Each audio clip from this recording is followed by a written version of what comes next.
इस वीडियो में मैं बायोलॉजी के जो कि साइंस का एक पार्ट है उसके मोस्ट इंपॉर्टेंट टॉपिक्स को शेयर करने वाला हूँ।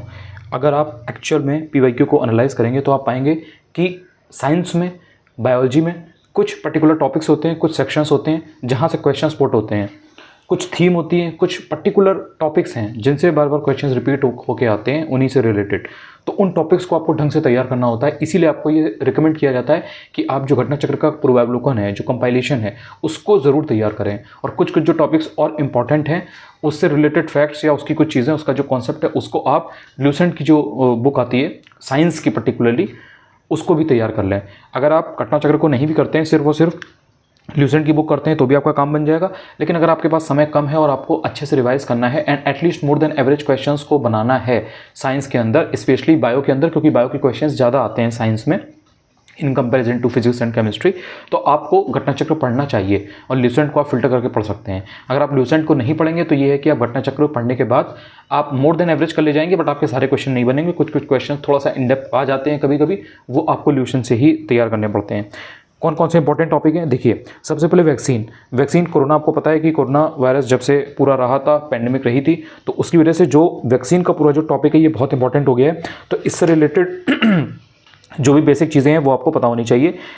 इसके अलावा भी कुछ कुछ जो बीमारियां होती हैं, डिसीजेज होती हैं, उनके लिए वैक्सीन कौन कौन सी होती है और किस चीज़ के लिए कब लगाई जाती है। जैसे वो किसी नेसेंट बेबी को लगाई जाती है, यानी कि नवजात शिशु को लगाई जाती है, या फिर वो लीवर के लिए है, ये आपको आइडिया होना चाहिए। डिप्थीरिया वगैरह के लिए, पर्ट्यूसिस वगैरह के लिए, इन सब चीज़ों के लिए क्या कोई वैक्सीन है और है तो कौन सी है, ये सब आपको बेसिक आइडिया होना चाहिए। वैक्सीन बहुत ही इंपॉर्टेंट टॉपिक है। इसके बाद में वायरस, बैक्टीरिया, फंगस, इनके बारे में आपको ढंग से पता होना चाहिए कि वायरस क्या होते हैं, बैक्टीरिया क्या होता है, फंगस क्या होता है। और वायरस से होने वाली बीमारियां, बैक्टीरिया से होने वाली बीमारियां और फंगल इन्फेक्शन यानी कि फंगस से होने वाली बीमारियां, इनके बारे में आपको क्रिस्टल क्लियर आइडिया होना चाहिए। इससे बहुत क्वेश्चंस आते हैं बायो में, ये मोस्ट इंपॉर्टेंट टॉपिक है। इसके बाद में हार्ट, मैंने आपको एग्जाम्पल देकर के भी बताया था कि हार्ट कितना इंपॉर्टेंट टॉपिक है। इसी से क्वेश्चंस डिफरेंट टाइप के रिपीट होकर के बनते हैं। उसके साथ में ब्रेन के ऊपर भी कई बार क्वेश्चन आ चुका है और लंग्स के ऊपर भी कई बार क्वेश्चन आ चुका है। आपने एक क्वेश्चन यूपीपीसीएस 2022 में देखा होगा जिसमें एल्वियोली के बारे में पूछा गया था, एल्वियोली या alveoli, what ever you can call it. So lungs के ऊपर भी क्वेश्चन आते हैं, इसलिए आपको ढंग से पता होना चाहिए कि जो ब्रोंकाइटिस वगैरह है वो एक्चुअल में क्या होता है, आस्थमा क्या होती है, या ये जो आपकी जो कैविटी होती है, बक्कल कैविटी वगैरह, यहाँ से लेकर के पूरा जो कैनाल है तो वो क्या है, उसका एलिमेंट्री कैनाल का क्या सीन है। तो इससे रिलेटेड क्वेश्चन अक्सर आ जाते हैं, तो आपको पता होना चाहिए।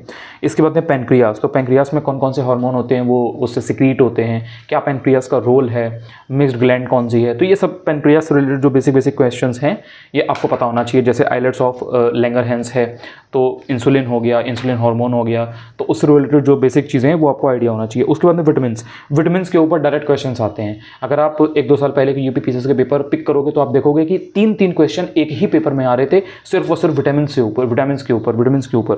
तो आपको ये ढंग से पढ़ के जाना है। इसमें आपको पता होना चाहिए कि कौन से वाटर सॉल्युबल विटामिन्स हैं, कौन से ऐसे हैं जो फैट सॉल्युबल हैं। तो ये सब बेसिक आइडिया है, कौन से विटामिन का क्या नाम है, केमिकल नेम क्या है, बायोलॉजिकल नेम क्या है, ये थोड़ा आइडिया होना चाहिए। जैसे अगर आपसे बोला जाए कि रेटिनॉल, तो आपको पता होना चाहिए कि यार रेटिनॉल किसको बोलते हैं, या अगर कोलकैल्सिफेरॉल बोला जाए तो आपको पता होना चाहिए कि कोलकैल्सिफेरॉल क्या होता है, विटामिन के को क्या बोलते हैं, विटामिन डी को क्या नाम है। तो ये सब बेसिक चीज़ें हैं, आपको आइडिया होना चाहिए।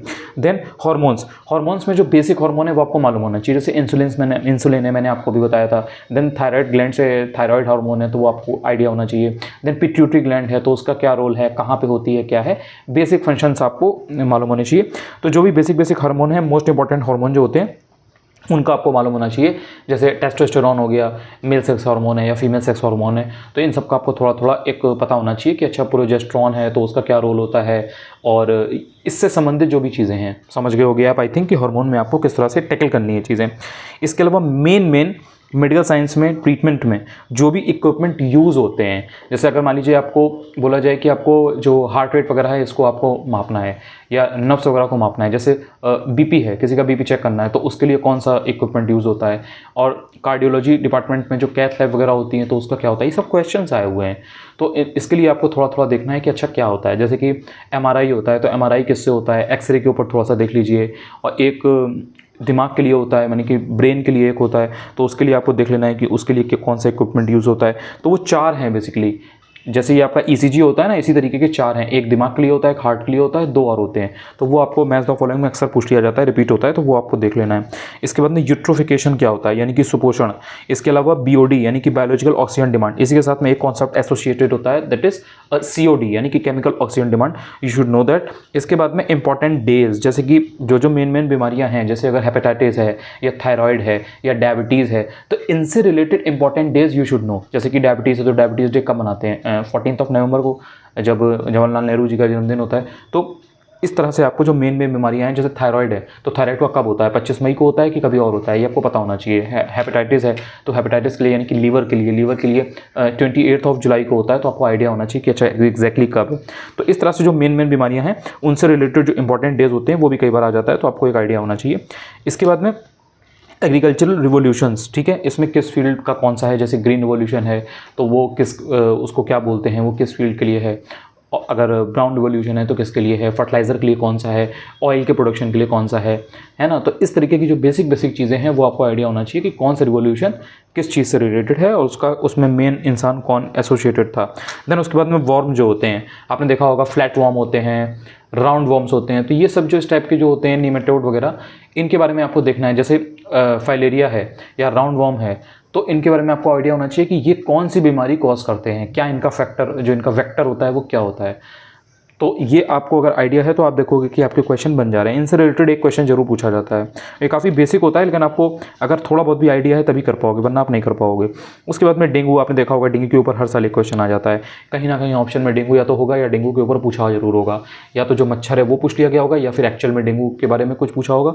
डेंगू आता है, मलेरिया आता है। इसके साथ में जो इंस्टीट्यूट्स एंड ऑर्गेनाइजेशंस हैं इससे रिलेटेड, जैसे हार्ट से रिलेटेड कोई अगर ऑर्गेनाइजेशन है, ब्रेन से रिलेटेड कोई ऑर्गेनाइजेशन है, आंखों से रिलेटेड कोई बहुत बड़ा ऑर्गेनाइजेशन है जहाँ पर बहुत अच्छा इलाज वगैरह होता है, तो इस तरीके के कुछ जो रिसर्च सेंटर टाइप के, इंस्टीट्यूट टाइप के होते हैं, इट बिकम्स इंपॉर्टेंट एंड ये आपसे अक्सर पूछा जाता है। देन कुछ बीमारी हैं उनका रीज़न क्या है, वो फैक्टर्स जो इन्वॉल्व है वो पूछ लिया जाता है। जैसे सपोज फाइलेरिया है, एलिफेंटियासिस, सो एलिफेंटियासिस के होने के पीछे क्या कारण है, क्या वेक्टर है, तो ये पूछा जा सकता है। टाइफॉइड है तो टाइफॉइड में मेन वेक्टर क्या होता है, मेन कारण क्या होता है, टाइफॉइड किस वजह से होता है ना? तो ये सब आपको हल्का हल्का आइडिया होना चाहिए। जैसे ये आपका एक होता है काला आजार, तो काला आजार से क्या होता है, काला आजार भी रिपीट हो चुका है, तो इस टाइप के क्वेश्चन आपको पता होना चाहिए। स्लीपिंग सिकनेस है तो वो किस वजह से होता है, तो स्लीपिंग सिकनेस आइडिया होना चाहिए। सीसी फ्लाई की वजह से होता है। तो ये सब बेसिक चीज़ें हैं, इन जब आप इनको पढ़ोगे तो आप बेटर रिलेट कर पाओगे। उसके बाद में जेनेटिकली मॉडिफाइड क्रॉप्स होती हैं कुछ, सो उनका आपको देख लेना है कि कौन कौन सी ऐसी जेनेटिकली मॉडिफाइड क्रॉप्स है, तो उनके बारे में पढ़ लेना है। यही एग्जैक्टली टॉपिक रिपीट हो जाता है। देन इसके बाद में कुछ प्लांट हार्मोन्स आते हैं। ये सब बायोलॉजी में भी बॉटनी का पार्ट होता है, जिसमें वनस्पति विज्ञान के बारे में आप पढ़ते हो। सो प्लांट हार्मोन्स के बारे में आपको देख लेना है कि जिब्रेलिन क्या होते हैं, एथिलीन कौन से होते हैं, फूल वगैरह जो फल वगैरह हैं उनको पकाने के लिए किन हार्मोन का यूज़ किया जाता है। तो ये सब आपको बेसिक देखने हैं। इसके बाद में कार्बोहाइड्रेट के ऊपर अक्सर एक क्वेश्चन पूछा जाता है। प्रोटीन्स क्या होते हैं, तो प्रोटीन का बेस्ट सोर्स क्या है, आपने देखा होगा प्रोटीन का बेस्ट सोर्स के ऊपर क्वेश्चन आ चुका है। कार्बोहाइड्रेट के ऊपर क्वेश्चन आ चुका है घुमा के कई बार। इसके बाद में जो फैट है, फैट के बारे में थोड़ा सा देख लेना है, कोलेस्ट्रॉल से उसको रिलेट करके पूछ सकता है। देन उसके बाद में कुछ जो टर्मिनोलॉजी होती हैं, जैसे कि विटिकल्चर है, तो विटिकल्चर क्या होता है, अंगूर का जो प्रोडक्शन किया जाता है, अंगूर की जो खेती की जाती है उस दैट इज कॉल्ड विटिकल्चर, तो विटिकल्चर यू शुड नो। इस टाइप के और भी कई सारे होते हैं, जैसे एपिकल्चर है, ओलिरिकल्चर है, कई सारे होते हैं, तो वो आपको एक बार देख लेना है। मैच द फॉलोइंग में अक्सर पूछ लिया जाता है। इसके बाद में ब्रांचेस ऑफ बायोलॉजी, तो ब्रांचेस ऑफ बायोलॉजी आपको देख लेना है कि अच्छा कितने टाइप की और ब्रांचेस हो सकती हैं बायोलॉजी के अंदर, किन किन चीज़ों का अध्ययन हम करते हैं। जैसे जेनेटिक्स है तो आपको पता होना चाहिए कि अच्छा ठीक है जेनेटिक्स में हम ये पढ़ते हैं, या इसी के साथ में अगर पैलियोंटोलॉजी की बात की जाए तो आपको पता होना चाहिए। पैलियोबॉटनी है तो उसके बारे में पता होना चाहिए कि अच्छा ये क्या है। तो इस टाइप से आपको डिफरेंट जो ब्रांचेस मिलती हैं उनका आपको थोड़ा आइडिया होना चाहिए। इसके बाद में फोटोसिंथेसिस क्या है, फोटोसिंथेसिस का जो बेसिक कॉन्सेप्ट है वो आपको आइडिया होना चाहिए कि उसमें कैसे क्या होता है, किसकी प्रेजेंस में होता है, क्या उससे फाइनल प्रोडक्ट बनता है, उसमें क्या चीज़ें हैं, एटीपी वगैरह का बेसिक मालूम होना चाहिए। एंड देन उसके बाद में जो मॉडिफिकेशन होता है स्टेम और रूट का, ये मोस्ट इंपॉर्टेंट है। 2018-19 तक तो ये क्वेश्चन लगातार आया हुआ है, 10-12 से लेकर के 2010-12 से लेकर के, उसमें वो जितने भी आपके ये स्टेम के ऑप्शन एग्जाम्पल होते हैं, आपका आलू हो गया मॉडिफाइड स्टेम है, या और भी आपके हो गए जैसे प्याज वगैरह हो गया, तो इन सबसे रिलेटेड घुमा के बहुत सारी चीज़ें पूछता है। जैसे रूट्स हो गई तो रूट्स में बहुत सारी चीज़ें पूछता है, जैसे आपका मूली वगैरह है, या गाजर है, मूली है, शलजम है, तो इस टाइप की जितनी भी चीज़ें हैं उनसे रिलेटेड आपको थोड़ा पढ़ना है कि एक्चुअल में वो क्या हैं, वो स्टेम है, रूट है मॉडिफाइड, या फिर कुछ और हैं। तो ये जो बेसिक नाम है, इनका आपको आइडिया होना चाहिए।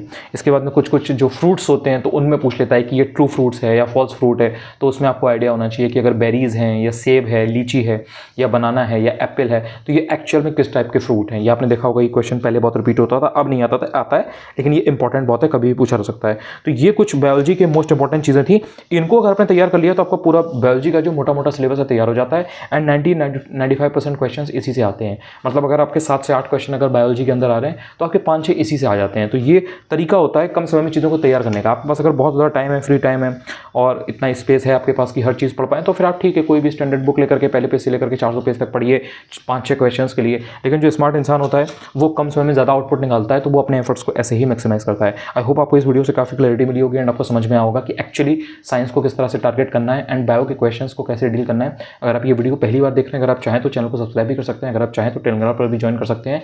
मैं डिस्क्रिप्शन में लिंक ड्रॉप कर दूंगा, अनु चतुर्वेदी UPPSC सर्च करके आप टेलीग्राम पर डायरेक्टली भी ज्वाइन कर सकते हैं।